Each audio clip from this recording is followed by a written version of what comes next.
Hey guys, wow, the weather changed pretty suddenly. We're back in winter mode after a week in the 70s, almost 80s. So we're going to talk about a little bit about how that's affecting us here on our homestead and a few other things. So stay tuned to the Vincent Family Homestead.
Here's the beginning of the wood pile. I haven't really stacked this because I'm actually going to stack it over there in that spot. But I'm just piling up right now, and if you will, we've been working on. I'll walk this way a little bit, show you. And this tree is almost cleaned up now. This is, oh, and I got some footage, I think, of us splitting some of that up. The old wood splitter comes in very handy. Pardon me. Here's another one that's got to be processed here, and we started on some of that. It's got to be cleaned up. So yeah, if you've ever behind the raised beds, there's another big oak we dropped, mainly because it just was not being super beneficial to us. But here's another pile. This pile right here really has to be processed. It could be burned because it's been here about a year and a half, and I haven't even got to split it yet. So that kind of shows you where we're at with our wood. We're about a year and a half to 2 years ahead of it, which is where you want to be. You don't want to be splitting this year's wood right now. You want to be able to just keep that fire ripping and hot. So you want that wood ready to go. Especially if you're raising animals, you got all that feed. It's a mouse paradise. For the gangster's paradise, maybe some of y'all have. Well, this is mouse paradise. So what you need is a sheriff like Buttermilk, who's running at me now, to patrol and keep those mice under control, rats and mice. One thing we do have now, I seen the other night, is a possum. I'm kind of concerned about that. So far, we have had no incidents with him trying to eat my chickens or anything, but it's always a danger, with the possum. They could try to start eating our chickens, so we want to. Just walking around here, all these leaves. I'm going to take these leaves and put them. Every bit of these leaves on this property will go into compost. That is the plan. About 3 acres worth of oak leaves will create more compost than we really probably need. So when you've got oak leaves, you got rabbit manure, you got grass clippings, we have a pretty abundant source of product. I mean, what's the word I'm looking for? Organic material. There you go. Organic material. All right, here's the feather we tied for our first turkey, and that's just kind of a way to acknowledge and honor the life of those animals. We'll probably do that with just about everything we process at some point. Just an old-fashioned way of giving respect. That's all that is. the Choctaw, Chickasaw, Cherokee Creek are the four major Alabama tribes, but they would also take the skulls of the animals, the deer or whatever, and put them up in the trees facing the sun so that the animal, in their estimation, could see the sunrise every day. It's just a way of honoring, life. You got to honor life, honor the gifts that are given to you. And that's part of this lifestyle, I think, is that we participate. We're a part of this cycle. We're part of this life here, and I believe that that's God's will, for us, is to be a part of this and living this way, in my opinion. So that's my little philosophical point for today. So this is it, man. This is us in the wintertime in Alabama. We see videos from people from all over the country and various weather conditions, but this is the reality here. It's freezing cold right here. I mean, it's super cold. Like 2 days ago, I had shorts and flip-flops on. That's the reality here. I love this state. Grew up here. Okay, look at that garden right there. Isn't that beautiful?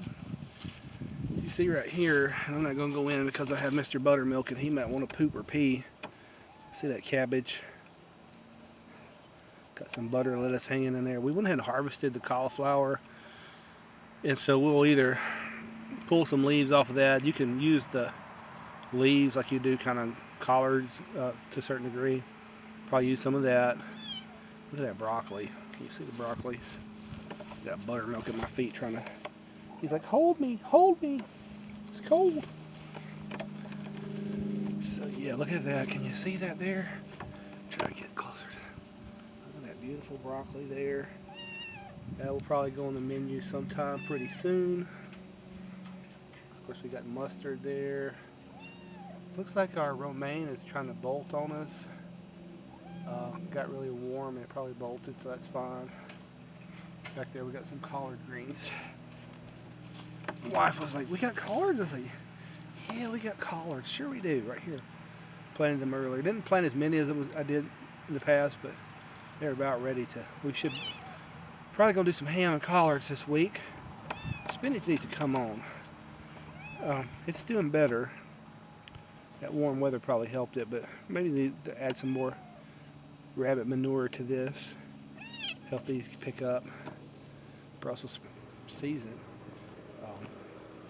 It's at 80 degrees for a week and a half, and then it's down. Now they're doing. Yesterday they dealt with snow, but it wasn't really enough to settle on and kill them. So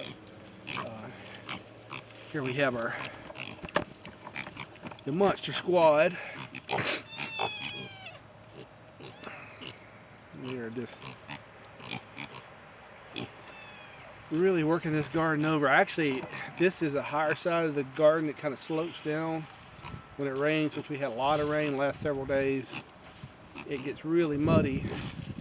Kind of walk down through here and let y'all see the. So I moved their feed and everything to the high side to get them away from the mud, and I'll show you this because they really have been. They really made this into a pigsty here. So we'll let this drain. See some water puddling there. Let this drain and dry. Plus, also with them being in the cold and muddies, they don't seem to care or be wise enough to stay out of it. They should, because that mud gets on them and makes them cold. So we'll try to keep them on the higher side where it's dry until it won't take but a few days for this all to drain off, and it'll dry up pretty well. But they're doing okay. Big Mama's been hanging out and hiding back here in her little, I don't know if you can see it from here, but she gets back there and she's got a little tent flap behind the hay there. She's getting in there, and I'm hoping that we may have her farrowing soon and have some piglets. But of course, the scary thing now is it's very cold, so we'll have to watch it very, very closely. We got a heat lamp situation back there, so we can get the little piglets in a very warm place if we can catch them before it's too late. So we're keeping an eye on her. If she starts farrowing, we can get in there and help her get those piglets and get them warm. I think if we can get them a week or two old, keep that heat lamp, they should maneuver fairly well enough. But we really got to watch that. for the time being. Take that out, but that's water just setting there. So we get a good rain and it turns to swamp right here behind the house. So that's what we're dealing with. We have a lower. Valerie's trying to pet Nubella and just kind of got in the habit of butting at us a little bit. Not really me so much, but different ones. And so what we're doing to discourage him from that behavior is just spritzing him with a water hose just a little bit. Like today is very cold, so I wouldn't want to do that too much unless we had to, but just kind of get him out in the idea this is not the behavior we want. We don't want to play that game with you guys. That's goat games. Y'all play that, we don't want to do that. But what I was saying earlier, you see how the house up on top of the hill there, and it's part of our land as well. It's on top of the hill there, and it slopes way down, and it goes way down here in the bottom. It gets swampy behind it. Jeff. Hey, Jeff. Hey, Jeff. Jeff thinks I'm going to give him some food. But yeah, so you're just learning weather, watching your land, watching your property. Let's go up here and look at the bees. This is something we haven't talked about in a while. Right here is absolutely spoiled. They say he's an outside cat, but he's in the house a lot. So what's that about? Cat. So anyway, so yeah, the bees, and this is a weird thing, and I'm yes, sirs, yes, sir. Make sure they get their spotlight here. It's cold. It's cold today. It is cold. When I go inside and put an extra t-shirt on, it's cold. Pardon the mess back there that we have. We're still cleaning up after we processed our last turkey. So anyway, back to the subject at hand. Bees, like right now the temperature is only about in the, I'm going to say the temperature is only probably about in the 40s for the high today. It's not going to get warm enough for these bees to get active. They're balled up inside their hive and they're eating whatever they store to stay warm. But what happened last week is it got up to about almost 80 for the high. So that woke them up. And then if you're not careful, this comes from my bee mentor who passes his information along to me. I'll pass it along to you. That wakes them up and it can cause the queen to start laying a bunch of eggs. So it's very possible at this cold snap I'll see larvae pulled out of the hives and things where they just kind of had a false start on spring. And we have to feed them a good bit here in Alabama because it gets warm during the winter. Okay, so I need to go feed the rabbits and give them some water. And so I'm going to do that and probably get inside, keep this fire hot today and try to stay warm, try to keep everybody else warm. So hope you guys have enjoyed this video. Like I said, we love you guys. We appreciate everyone that subscribes to our channel. People that have talked to us and let us know that, hey, we found you on YouTube. That's cool. You know, leave us a comment. Hit the like button. Subscribe to the channel. All those things help the channel out, and they let us know that you're watching and you're there, and encourage us to keep on making these videos and sharing our life. And hopefully you can learn something, be inspired. You know. We're a blessing to you in some kind of way. So keep on watching. We certainly appreciate it. Hit the like, subscribe. We love you guys. We're praying for you. We'll talk to you soon. So stay warm. It's cold today.